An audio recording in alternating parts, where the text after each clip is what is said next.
Oke, bismillahirrahmanirrahim. Assalamualaikum warahmatullahi wabarakatuh. Teman-teman sudah bisa mendengar suara saya dan sudah bisa melihat materi. Kalau sudah bisa melihat, silahkan klik yes di chat, diketik ya.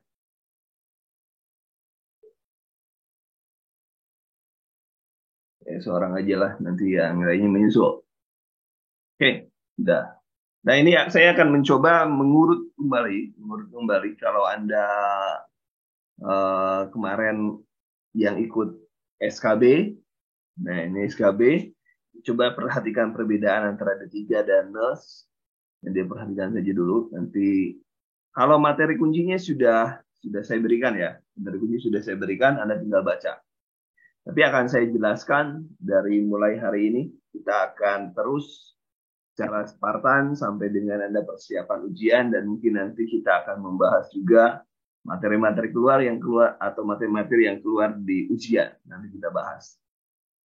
Nah, kita perhatikan kalau di SKB itu memang ada umum, tapi bagi kita sebenarnya menjadi bagian yang harus dikuasai komunikasi terapeutik dan komunikasi pada klien itu semuanya harus bisa.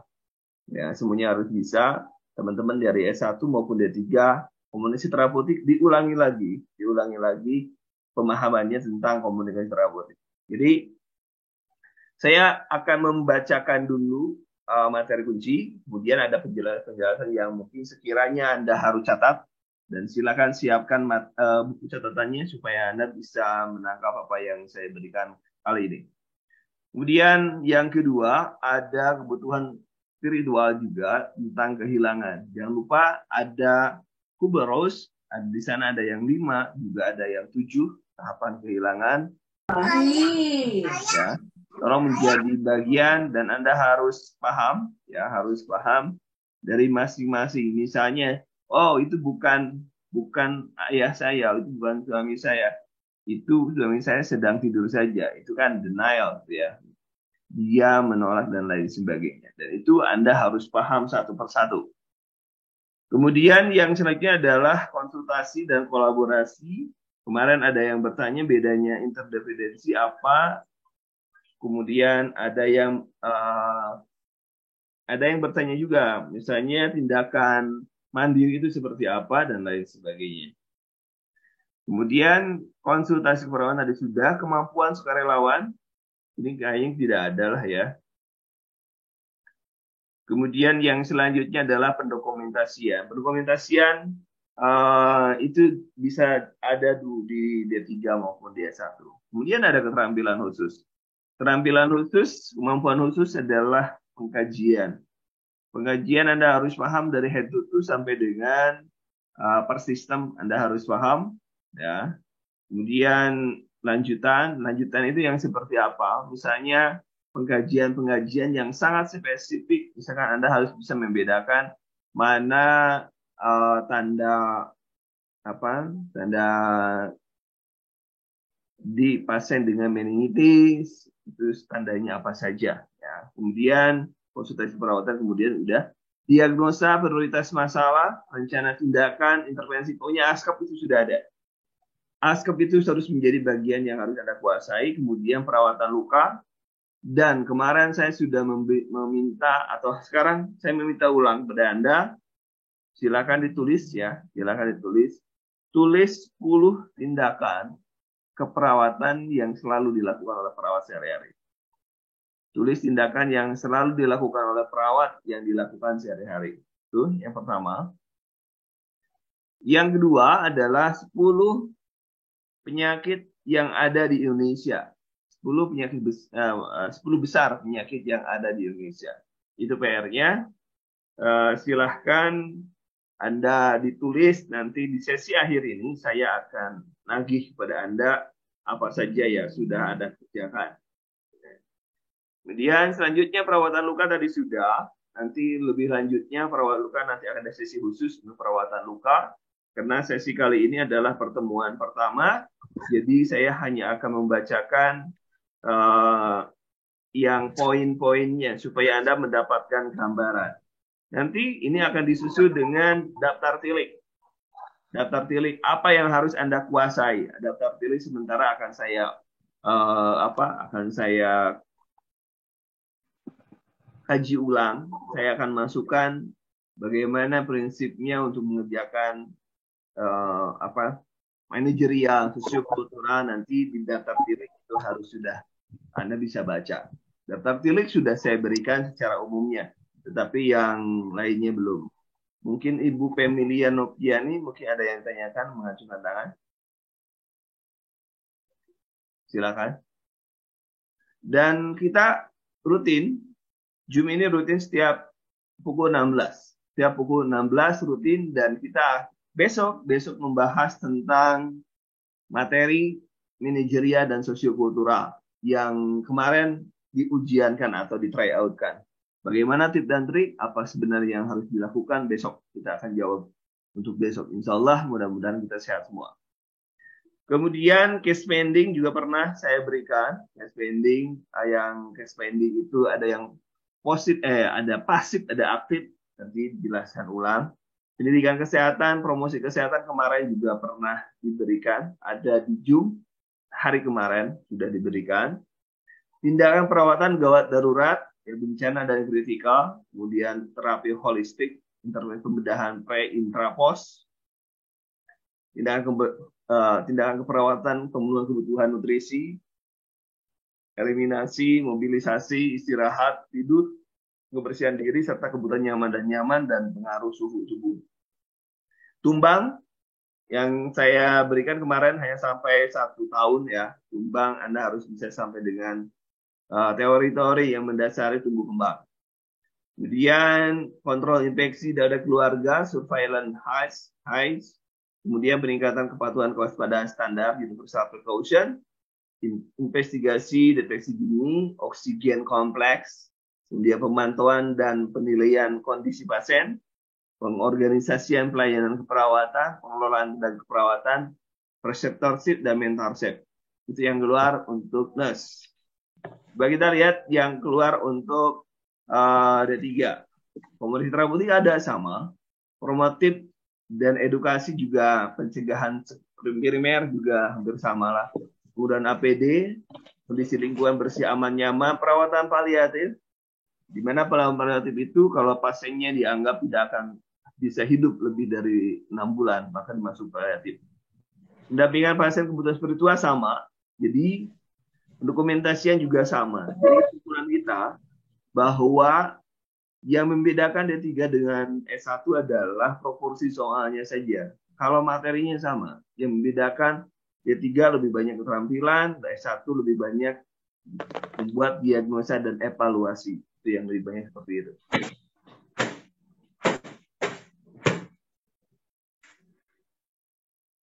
Nah, kemudian perawatan dasar, oksigenasi sederhana, alat yang terpasang itu tadi kemarin sudah kalau saturasinya 95 sampai 100 pakai apa? Misalnya, dan alat yang terpasang apa. Kemudian tindakan perawatan pada kondisi gawat darurat sama dengan di S1 pun ada. Early warning system dan monitoring tanda pita, IWS juga. Anda kalau misalnya IWS-nya itu 7 itu ngapain? 6 ngapain? Kurang dari 4 itu ngapain? Itu harus paham. Kemudian resiko cedera pasien, perawatan spesifik area anak dan komunitas, penerapan edukasi sama. Penerapan edukasi berarti di sini ada pendidikan kesehatan, tanda gejala pasien, kemudian holistik juga ada sama dengan perawat S1. Intra, post, dan pre juga ada. Lingkungan aman, mencegah injury. Jangan lupa Anda dengan gelang. Anda masih ingat gelang yang digunakan kalau resiko jatuh warnanya kuning, laki-laki warna biru, perempuan warna pink. Kemudian kalau pasiennya alergi terhadap obat itu dikasih warna apa? Nanti pahami ulang, ya pahami ulang. Sebenarnya sudah pernah saya bahas di YouTube, sudah ada, sudah saya berikan gelang pasien. Judulnya gelang pasien itu sudah ada di youtube.com/dimbakan dulu. Itu sudah ada, sudah saya lihat di bawah, itu sudah ada saya jelaskan tentang gelang pada pasien. Tenang aja nyuntek. Lah ujungnya tadi pela nyuntek. Itu bahasa apa itu? Ini seluruh Indonesia saya nggak ngerti bahasanya. Kemudian komplikasi post-op dan komplikasi pada luka. Kemarin sudah dijelaskan ada slough yang keluar ke slough dia, yang slough, kemudian kalau merah itu apa, kalau pink itu apa, kalau kehijauan itu apa, itu harus menjadi bahan pemikiran. Penampilan klinis luka. Ya, kalau Anda cari di min map-nya di materi umum itu sudah ada penampilan klinis luka. Termasuk juga gelang pun sudah ada di materi umum, silakan dicari. Ya. Baik, kita masuk kepada materi kunci. Materi kunci. Jadi perbedaannya tidak ada perbedaan. Yang ada proporsi, beda jumlah kasus. Kenapa logikanya misalnya di kateter misalkan kateter kan memasang kateter antara D3 dengan S1 kan sama-sama karena SOP-nya sama. Tapi yang membedakan di mana? Yang membedakan perencanaan mungkin lebih banyak oleh S1 kalau pelaksanaan D3 dan evaluasi oleh S1. Itu aja bedanya. Kemudian anatomi. Bentar. Ini teman-teman dari gelombang sebelumnya. Silakan dibaca dulu anatomi. Sebentar saya memberikan teman-teman dari gelombang berapa yang belum saya ajak. Ya, kasihan. Karena sudah saya siapkan untuk 300 orang, tapi yang datang beberapa orang saja. 88. Kasihan, siapa yang daripada nggak ikut, lebih baik mereka lulus. Dan saya pun dapat amal pahala dari itu. Nah, silakan biarin mereka masuk. Oke. Dalam penulisan soal, gini, saya tidak akan belibet mengajarkan Anda. Gini, dalam teori, kebetulan saya ada sebagai penulis soal uji kompetensi dari tahun 2013 sampai tahun 2018. Jadi cukup lama. Bukan di daerah, tapi saya sebagai penulis soal uji kompetensi yang SK-nya dari Kementerian Pendidikan. Jadi ya, dari Kementerian Pendidikan. Nah, ini bagaimana cara menulis soal nih? Saya jelaskan. Dalam menulis soal, kita ada beberapa yang harus perhatikan. Ini katakanlah, ini paragraf lah, teman-teman ya. Ini paragraf. Nah, paragraf itu dibagi-bagi. Ini yang pertama, nih. Kemudian yang kedua dan yang ketiga.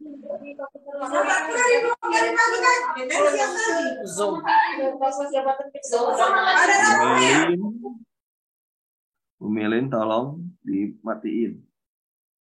Nah, ini kalau ini sebuah paragraf itu disusun menjadi seperti ini, teman-teman.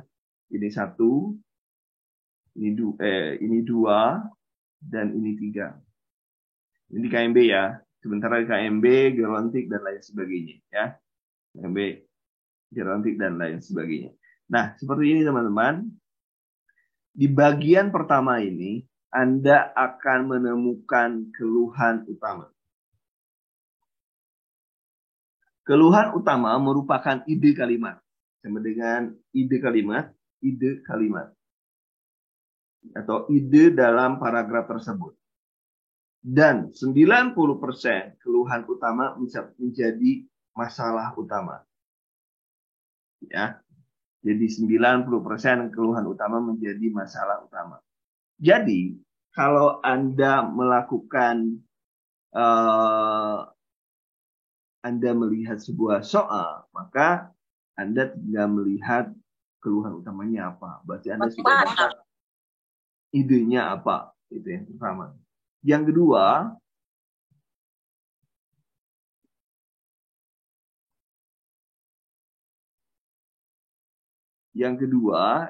kedua adalah penguatan data utama. Jadi kalau misalnya keluhannya nyeri, maka baris yang kedua adalah terkait dengan tanda dan gejala nyeri. Kemudian yang ketiga adalah tanda vital. Biasanya kasus-kasus laboratorium dan lain sebagainya. Jadi teman-teman, penting sekali Anda dalam membaca sebuah soal adalah baca dulu pertanyaannya, kemudian baca kasus. Dari baca kasus saja Anda sudah bisa melihat maunya kemana.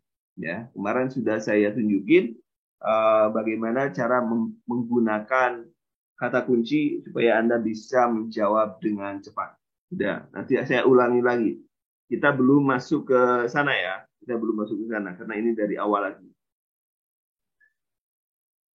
Kemudian yang selanjutnya, nah, masalah utama dapat ditentukan. Lihat. Masalah utama untuk kalau ada komunitas, masalah utama itu ditentukan dengan kalau ada kejadian luar biasa atau pandemi, maka masalah utamanya adalah terkait dengan pandemi.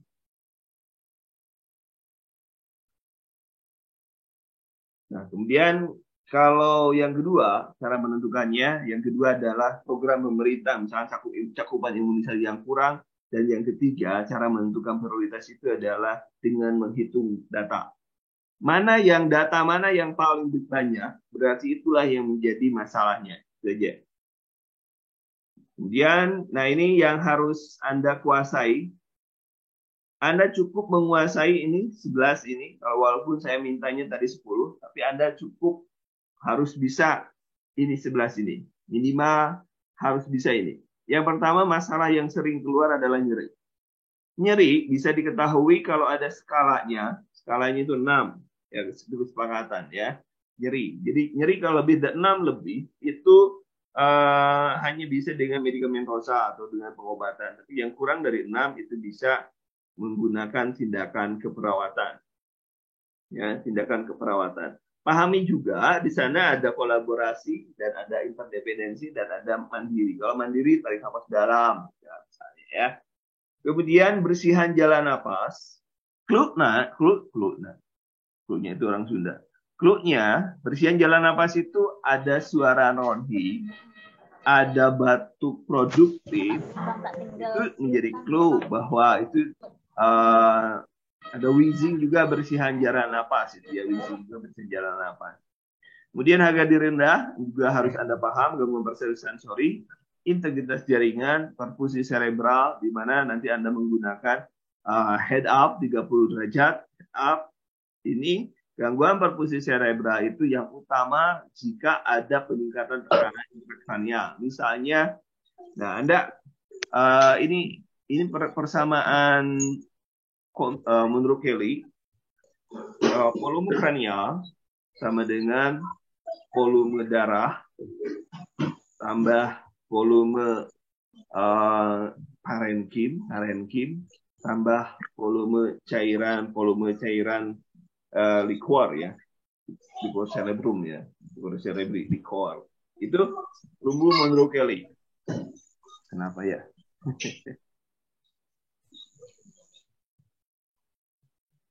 Nah, apapun yang bisa. Jadi kalau misalnya pakai analoginya seperti ini, volume krania itu diibaratkan 6. 6 sama dengan 2 tambah 2 tambah 2. Betul ya, seperti itu. Jadi 6 itu dianggap volume krania. Volume krania itu rigid. Rigid itu karena tulang tengkorak itu sudah keras, dia tidak bisa membesar. Kemudian volume darah, kalau volume darah ini naik menjadi 4, tentunya persamaannya bukan lagi 6. Ya, bukan lagi 6, tetapi sudah menjadi 8. Artinya peningkatan tekanan intrakranial, maka di sini berubah menjadi 8. Tetapi ada yang namanya autoregulasi. Kalau ini hyping tetap 6, di sini 4, maka yang di sininya bisa jadi di sininya 1 dan ininya 1. Bisa jadi seperti itu. Namanya autoregulasi. Nah, pada orang-orang yang stroke, hemoragik, darah intracerebral, volume darahnya naik. Kemudian ininya normal, ini tetap. Akhirnya ada peningkatan, ini juga naik. Karena ini tetap, katakanlah ini 2, dan harusnya normalnya adalah 2. Kalau pecah pembuluh darah di otak, maka ini menjadi 3 atau 4, katakanlah. Maka ini berubah menjadi 8. Ini tik naik, karena intrakranial naik. Kemudian begitu juga kalau parenkimnya di sini, parenkim itu jaringan otak, misalnya jaringan otaknya itu di sini tetap tidak ada perdarahan, tapi jaringan otak itu ada abses, ada tumor di sini jadi 4, sama aja naik ya, pada kapasitasnya 6. Begitu pula kalau pada pasien dengan hidrosefalus. Hidrosefalus juga sama, di sininya misalnya jadi 4. Hidrosefalus ada yang produksi normal tapi penyerapan tidak normal, ada produksi yang berlebih ya, itu juga bisa seperti itu. Dan pada pasien-pasien dengan Bu Reni, tolong jangan dicoret-coret dong.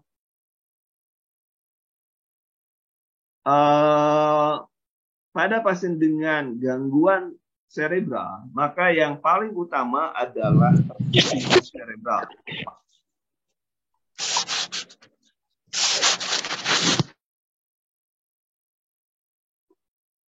Mohon diperhatikan, tolong mic-nya dikontrol. Nah, kalau misalkan terlalu sering, saya sering bolak-balik mematikan mic. Mungkin Anda yang tidak mengindahkan, terpaksa saya akan keluarkan dari grup. Ya, tolong diperhatikan. Tolong diperhatikan.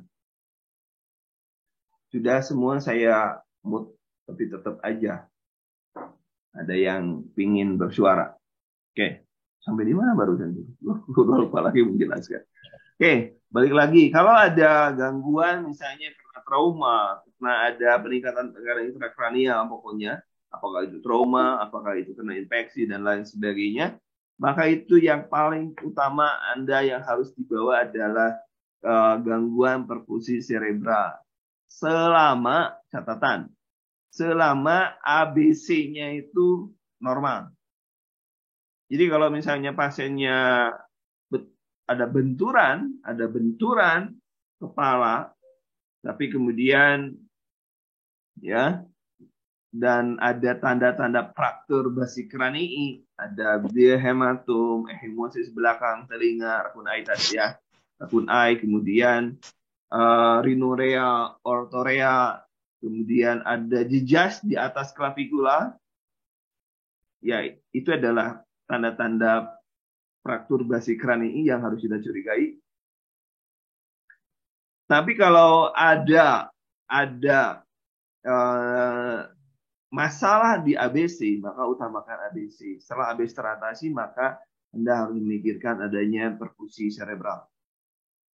Pola yang ketujuh adalah pola nafas tidak efektif. Pola nafas tidak efektif itu ditandai dengan adanya pernapasan cuping hidung. Pernapasan cuping hidung, kemudian namanya pola yang cepat, ada cepat, ada lambat, ya, ada pola itu ada cepat, ada lambat, kemudian ada Kussmaul, ada Biot dan lain sebagainya. Itu pola. Eupne normal, ya, Eupne Tachipne misalnya, Bradipne dan lain sebagainya. Itu pola. Pola itu ditandai dengan adanya retraksi dinding dada, kemudian cuping hidung bergerak. Pola. Nutrisi kurang dari kebutuhan, kemudian kurang pengetahuan. Ini yang selalu membedakan adalah kurang pengetahuan dan cemas. Biasanya kalau kurang pengetahuan, ada kalimat kuncinya. Biasanya pasien selalu bertanya tentang penyakitnya, itu kurang pengetahuan.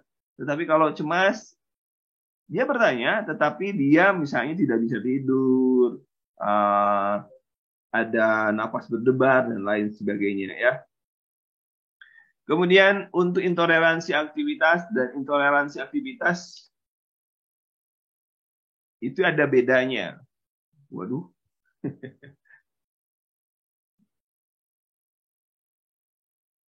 Intoleransi aktivitas biasanya ada terkecoh dengan, ya udah biarin dah, mau gambar apa terserah. Terkecoh dengan kerusakan mobilitas fisik. Itu biasanya, atau kerusakan mobilitas fisik biasanya terkecoh. Kalau intoleransi aktivitas itu tidak ada kelainan di ekstremitas atau persyarafan. Misalnya, pasiennya jantung, gangguan sel kardiak outputnya kan yang bermasalah. Nah ya, yang bermasalah gangguan kardiak output. Jadi intoleransi aktivitas. Sementara kalau misalnya pasien fraktur itu kerusakan mobilitas fisik. Ya, perbedaan sederhananya seperti itu.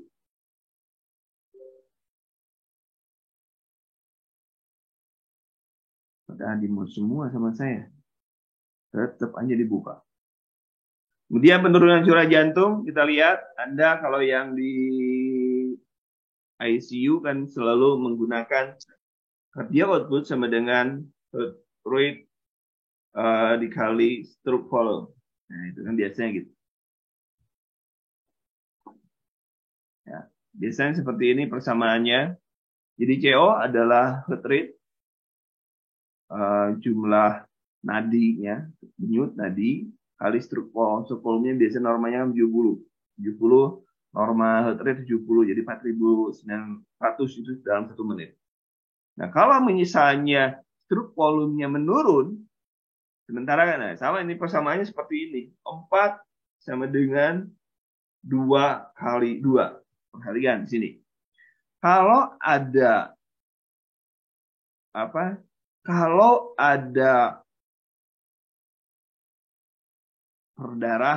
perdarahan, maka volumenya itu menurun. Maka katakanlah ini menjadi 1. Kalau stroke volume menjadi 1, untuk tetap mempertahankan supaya 4, maka tidak mau ini menjadi 4.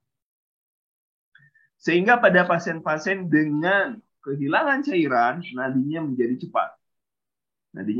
cepat. Tuh, logika berpikirnya seperti itu. Kemudian juga terjadi, di sininya menjadi 4, sementara di sini menjadi 1. Nah, kan gitu ya. Ini pada pasien-pasien yang mengalami kardiomegali. Itu volumenya tuh gede volumenya karena dia melakukan hipertrofi. Jadi volume sekuncupnya menjadi lebih besar, ya, volume sekuncupnya menjadi besar sehingga nadinya menjadi bradikardi. Itu logika saja. Sama saja nanti kalau misalnya stroke volumenya ini kalau misalnya CO-nya tidak terpenuhi, maka dikasih obat untuk menguatkan heart rate misalnya. Obat apa? Kalau stroke ini nggak ada yang bocor, mah yang heart rate yang dikuatin. Jadi tetap saja si CO-nya tetap. Itu di ICU biasa menggunakan rumus seperti itu. Kemudian cara menentukan masalah, selanjutnya kita masuk ke cara menentukan masalah. Ini silakan kalau mau sebenarnya sudah saya berikan kan ini materinya. Cuma saya ulangi lagi. Kemudian cara menentukan masalah, dalam menentukan prioritas masalah utama sama dengan prioritas apa? Sama beda. Kalau di ujian, ya, itu sama, ya, di ujian itu sama. Tapi kalau di teori, prioritas itu Anda tindakannya membuat teori dulu, membuat berdasarkan apa dan lain sebagainya. Nah, tapi kalau di sini di ujian, mana yang harus didahulukan? Tentunya ada 3 prinsip yang biasa kita gunakan. Yang pertama adalah gunakan prinsip gawat darurat. Apa? Gunakan ABC dulu. Pokoknya mana yang bisa menyebabkan kematian, itu yang didahulukan. Itu prinsip pertama. Yang kedua adalah gunakan prinsip kebutuhan dasar manusia. Mana yang paling dasar, itu yang didahulukan dulu. Kemudian yang ketiga, hitung jumlah data. Jumlah data atau jawaban yang didukung oleh data yang paling banyak, itu adalah jawabannya. Itu saja. Kemudian, contoh. Nomor 3 sekarang. Jika ada penurunan GCS dan memungkinkan kerusakan dan kemungkinan ada kerusakan di sistem saraf pusat, kemudian misalnya GCS menjadi 8 dan terdapat ada perubahan di sistem saraf pusat, maka masalah utamanya gangguan perfusi cerebral selama tidak ada masalah di ABC. Jika ada masalah di ABC, maka utamakan dulu ABC-nya. Tadi sudah saya jelaskan.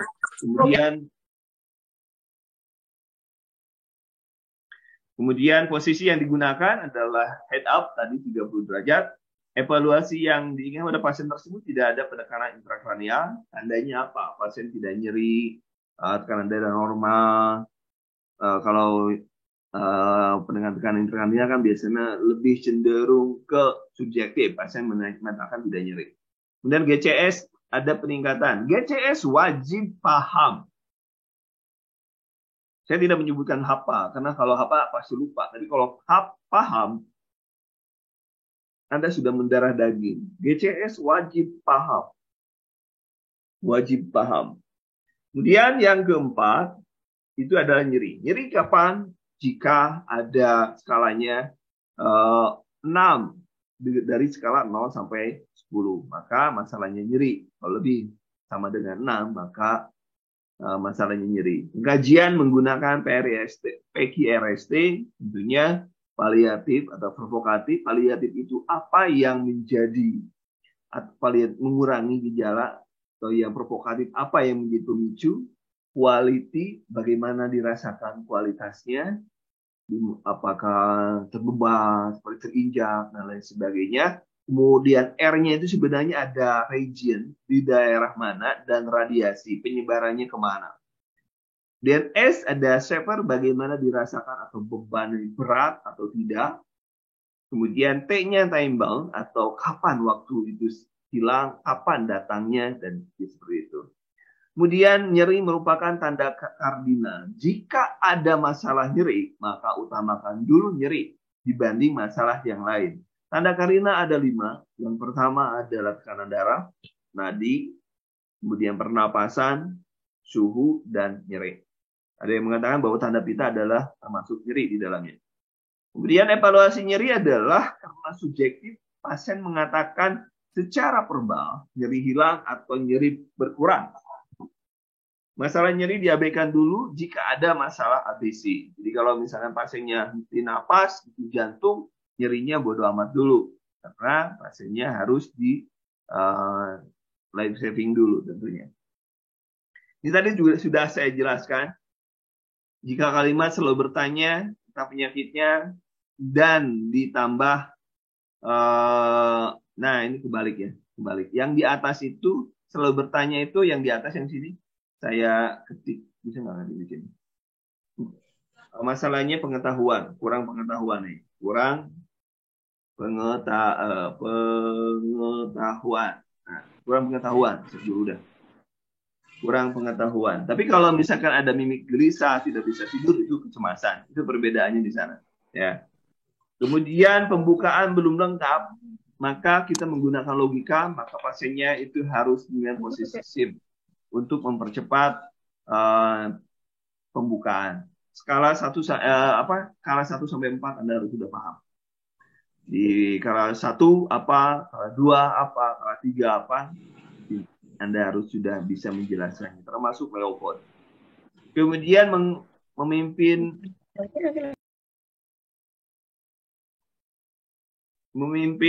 mengedan jika pembukaan sudah luas barusan.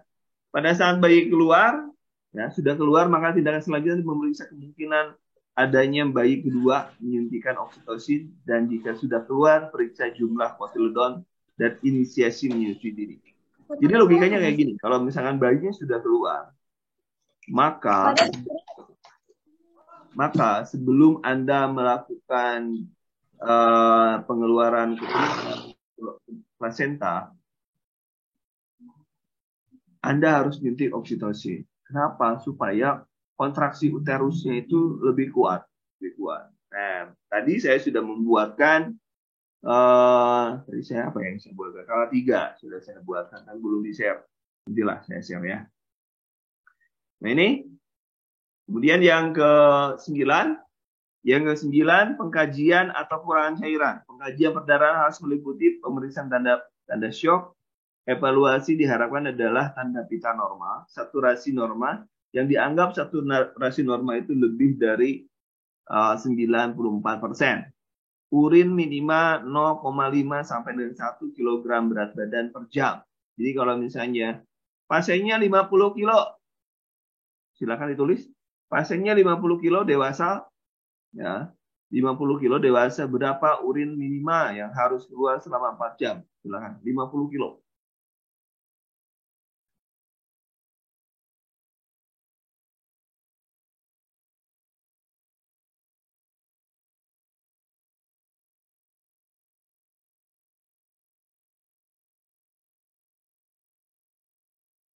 Ini teman-teman ada orang yang katanya nggak ada suaranya gitu. Saya barusan ngecek, ada yang nge-WA, nggak ada suaranya. Ini suara saya jelas nggak? Kalau jelas silakan ketik ya jelas, supaya bisa jadi hanya beberapa orang saja yang suara saya tidak jelas itu. Silakan di penjelasan, jelas nggak suara saya? Perasaan saya sudah berteriak-teriak ini.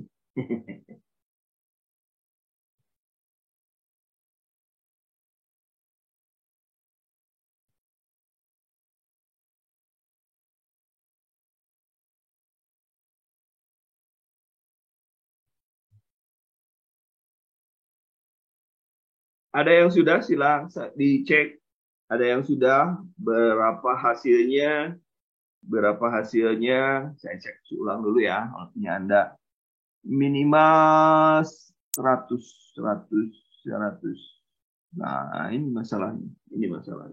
Kita hitung sama-sama ya. Kita hitung sama-sama. Bentar.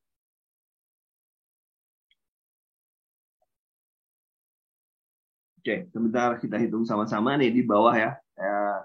Di bawah. Tadi pasiennya 50 kilo. 50 kilo, sementara urin itu 0,5 sampai dengan 1 mililiter per kgbb per jam. Berarti kalau pasiennya 50, berarti kita tinggal 50 kali 0,5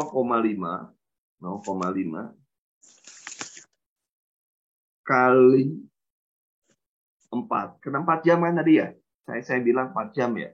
Jadi sehingga ini kali ini 25 kan? 25. Ini kali 4, 25 kali 4 jadi 100. Jadi 100 mili. Itu kalau misalnya pasiennya kurang dari 100 mili berarti dia kurang cairan. Kalau lebih dari dua kali lipatnya dari ini, berarti 200 misalnya, itu kelebihan cairan. Kalau lebih dari 200.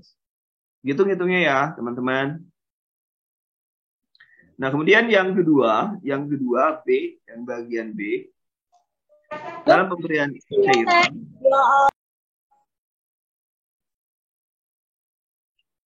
Bu Mila, Bu Umi, silakan kalau ada yang mau ditanyakan.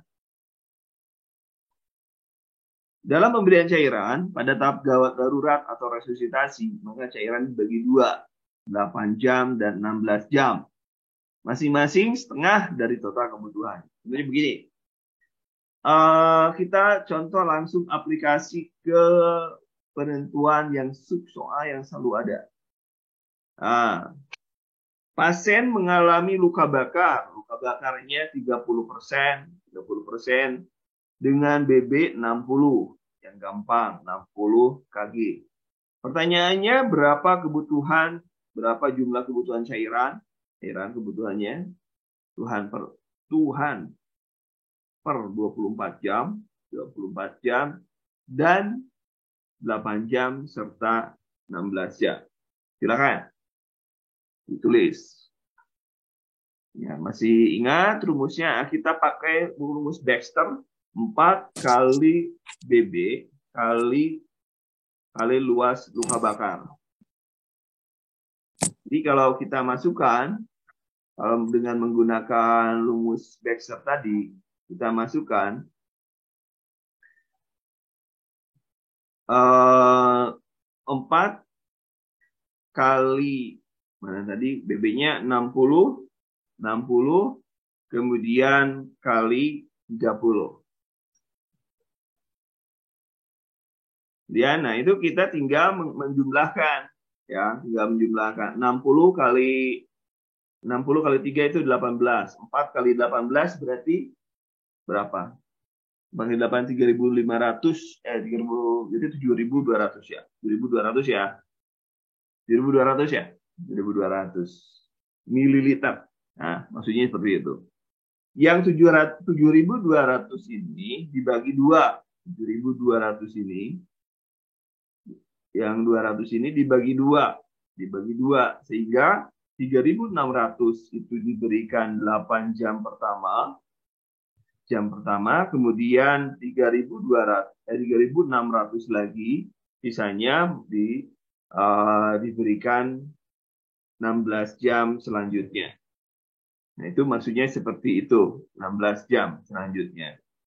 Tentunya Anda tinggal menghitung berapa faktor tetesnya. Faktor tetesnya terserah Anda mau berapa. Misalnya satu tetesnya 15. Silakan dihitung.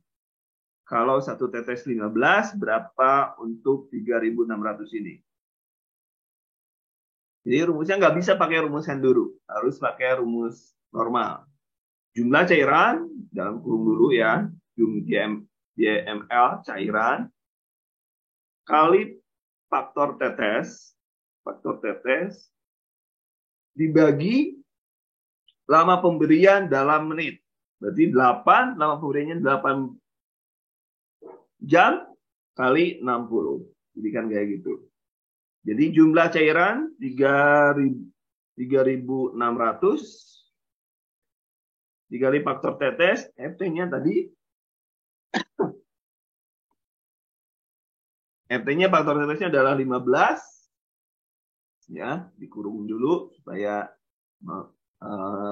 teman-teman yang sudah cepat sabar ya. Dibagi 8 kali 60. Ini ada yang sudah bisa dikali sebenarnya. Ini kan ini bisa menjadi berapa? Dibagi ini bagi ini berapa nih? 36 bagi 60. Berarti di sini 6 ya. Ini 60 ya. 60. Nah, 60 di sini 1 kan gitu kan? Gitu ya? Atau saya balikin lagi. Malah salah. Ya. Silakan dihitung. Sudah ada yang menghitung? Nah, dihitung. Jadi 60 siapa bisa 60 kali 15 dibagi 8 kali 1. Nah, dibagi 8. Silakan. Jadi berapa nih? Ada yang pegang kalkulator, silakan dihitung.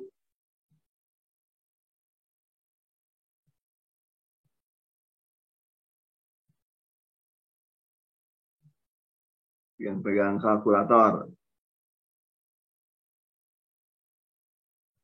Saya belum pegang nih. Kalkulator. 60 kali 15. 60 kali 15. Sudah 900 ya. Bagi 8. 112,5. Ya. 112,5. Ya, 112,5.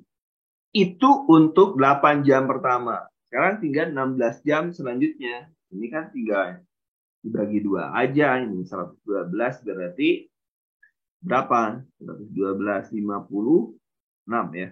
6 ya. 56. Dari mana? Cobain aja sendiri. 56. Kalau nggak percaya 56, coba sendiri. Di sininya diganti bukan 8 tapi 16. Kan gini. Kan kalau Anda pusing ya. Kan tadi itu yang dibagi 8 jam, yang kedua dibagi 16. Jadi kalau misalnya yang 8 itu kan tadi berapa? 112 lah, 112. Berapa yang 16? Yang 16 pembaginya 16, kan rumusnya sama. 8 berarti 16 itu sama dengan 8 kali 2. Berarti setelah dibagi 8, dibagi 2 lagi. Jadi 56 saja. Itu lebih cepat. Daripada ada pusing ya. Daripada ada pusing. Oh, 56. Betul. Sudah pada betul. Oke. Next. Sampai sini. Anda paham sampai sini? Yang kemarin nih. BB-nya 60. Kalau kita menggunakan rumus itu, rumus yang deret itu berapa cairannya? Ya, kebutuhan cairannya. Kebutuhan cairan berapa? Kebutuhan cairan itu yang 10 pertama kali 100, 10 kedua kali 50, 10 ketiga dan seterusnya. Dan berarti sisanya berapa? Sisanya. Ini 20 sudah diambil 40, berarti kali 20. Jadi tinggal di sini berapa ini? Di sini 1000, 1000 di sini 500, di sini 800. Jadi kebutuhan cairannya 2, 2, 3, 00. Nah, 2300. Itu kalau 50 kg. 60 kg. Seperti itu. Ada di bukunya, ada di buku ya. Silakan Anda cek ulang.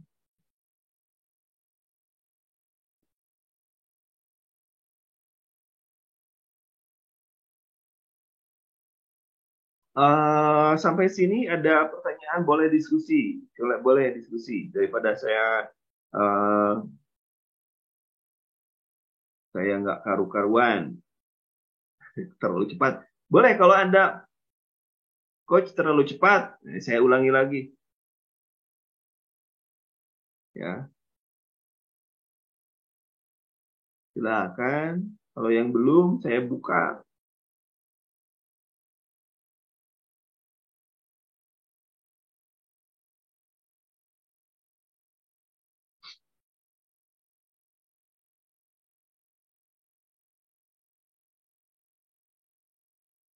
Cek, terlalu cepat ya.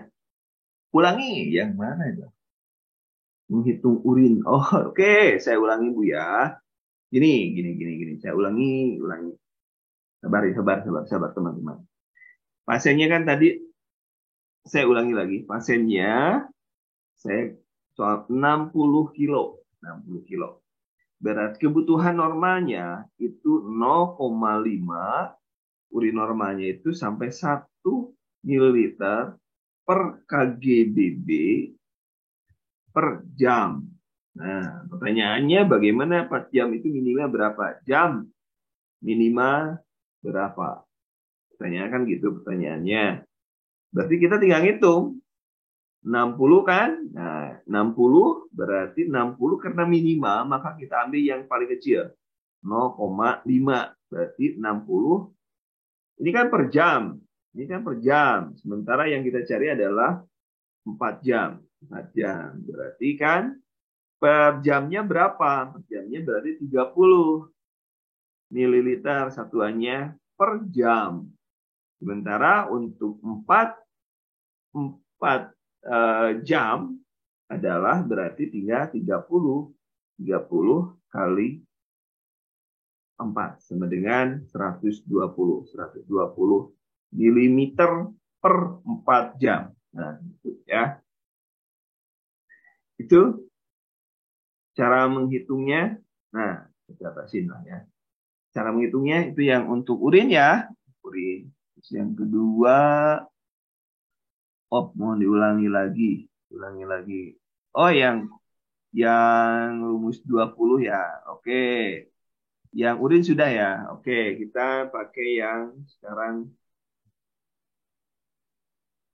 Oke. Silakan kalau mau screenshot.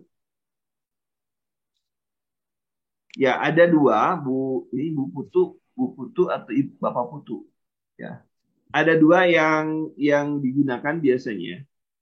Ada yang 25, ada yang 20, tergantung Anda menggunakan rumus yang mana. Tapi kalau saya menggunakan yang 20 saja. Karena ada dua, ada yang 20, ada yang 25 gitu saja ya. Saya membaca dua sumber seperti itu. Jadi jangan heran kalau misalkan yang kalau misalnya di instansi Anda 20, silakan 20. Kalau ada yang instansi 25, silakan. Tapi saya di ujian menggunakan yang 20.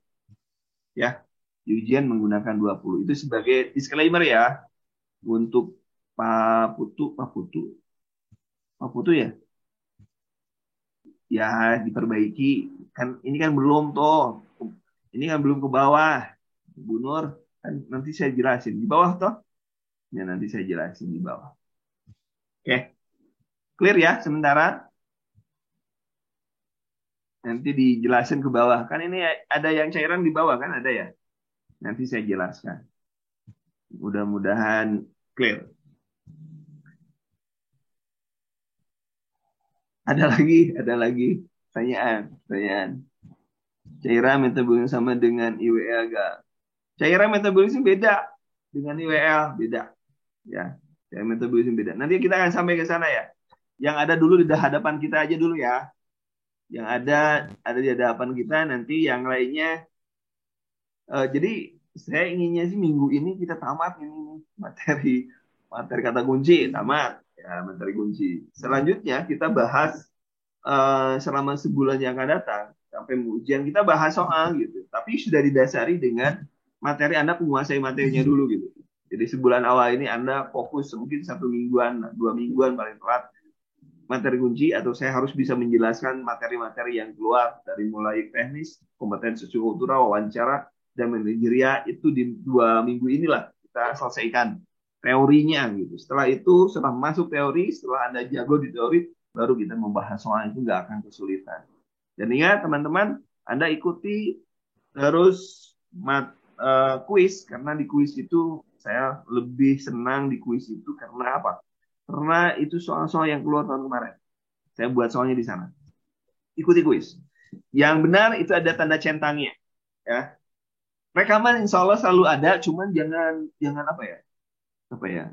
Mana rekaman gitu. Nanti pasti gua kasih gitu, tenang aja gitu kan. Rekaman ada, selalu ada. Dan yang bisa melihat hanya orang-orang yang punya link saja gitu kan. Saya membagikan linknya itu di grup ya, di grup 14 atau grup 13 dan grup umum. Saya bagikan, tapi tidak bisa dilihat oleh orang-orang yang bukan anggota kita. Dan linknya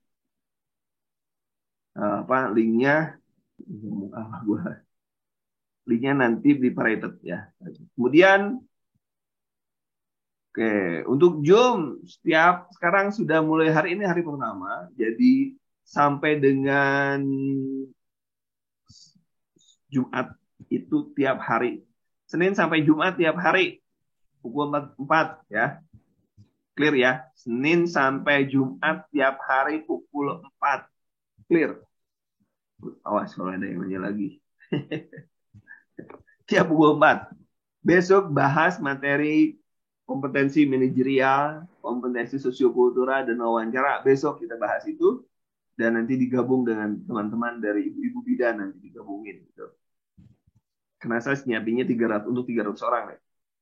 Insya Allah cukup lah. Luka bakar bisa jadi diminta luka bakar langsung 16 jam. Ya, dibagi 16 jam. Bisa jadi.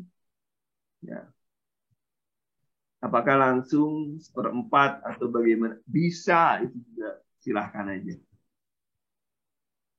Ya kalau share link Zoom itu selalu pokoknya sebelum jam 4, apakah kurang 1 menit, apakah kurang 10 menit, linknya akan saya share di grup ya. Dan saya share di grup, nggak akan saya share di grup umum, tapi saya share di grup gelombang 13 dan gelombang 14.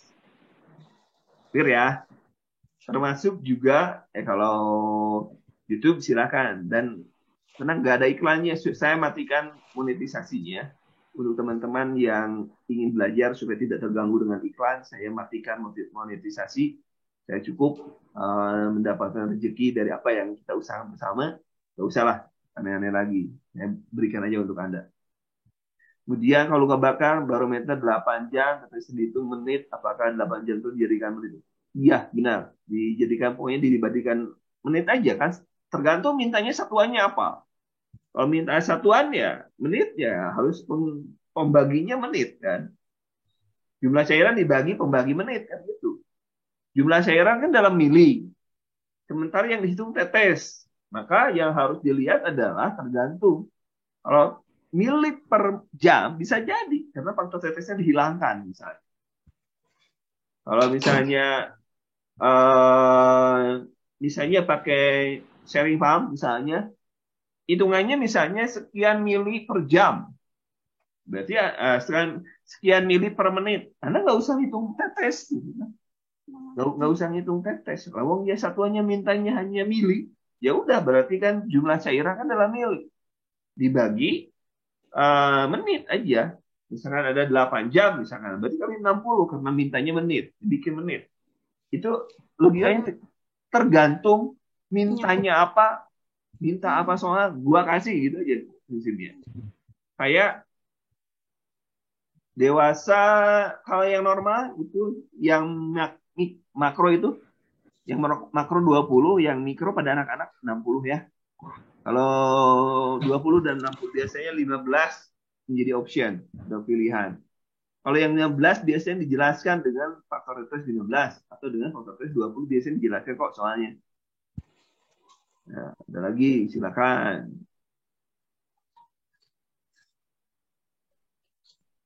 Cukup kayaknya ya, nanya.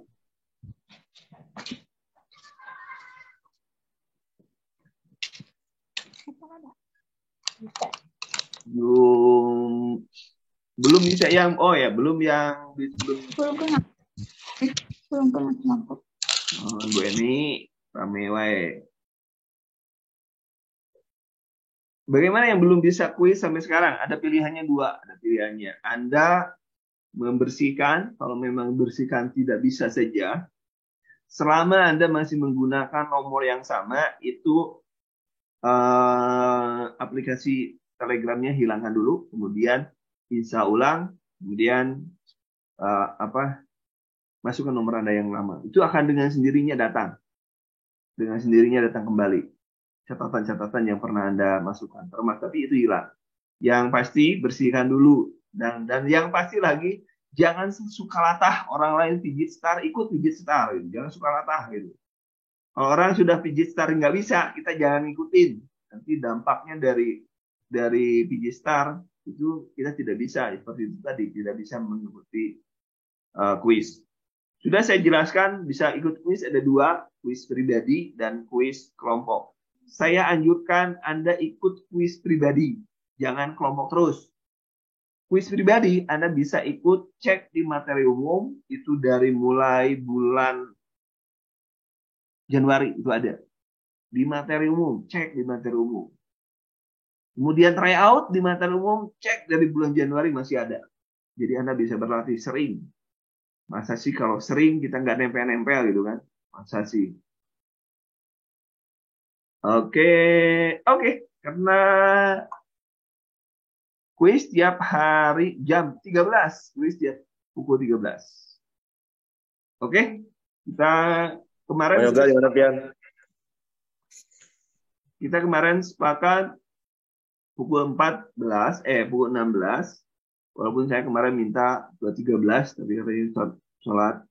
Ya mungkin kita sementara kita coba dulu pukul 16.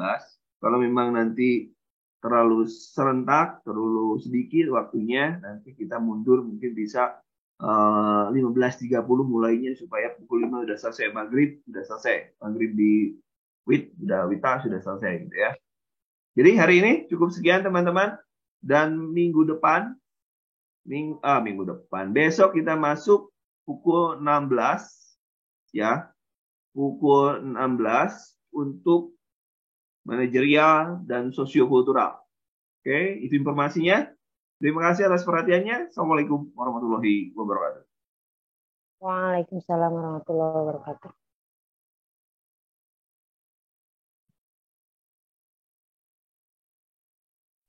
Sip.